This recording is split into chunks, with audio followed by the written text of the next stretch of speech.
High, আজকে আবারও মাছ নিয়ে চলে এলাম। মাছের খাবার আনতে গিয়ে আবার আমি মাছ কিনে ফেললাম। আগের দিন পদ্ম গাছে দেওয়ার জন্য গাপ্পি নিয়েছিলাম, আর আজকে মলি।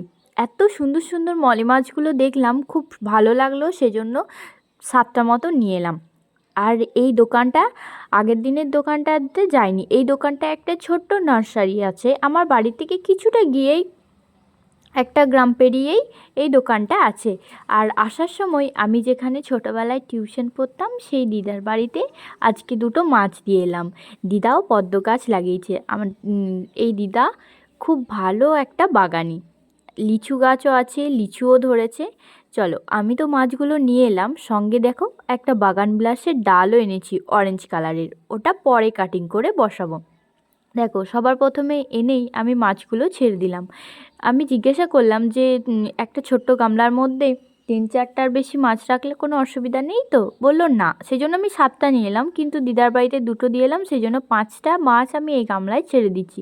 এই গামলার পদ্ম গাছগুলো দেখেছো কত লাফাচ্ছে, সেরকম বড় হয়নি।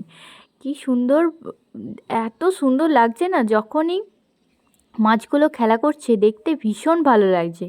ওদের জন্য যে খাবারটা এনেছি সেটা আমি সকাল থেকে স্টার্ট করব। আর বলেছে খাবারের দানা খুব ছোট ছোট একটু করে দিতে। ভিডিওটা ভালো লাগলে লাইক করো।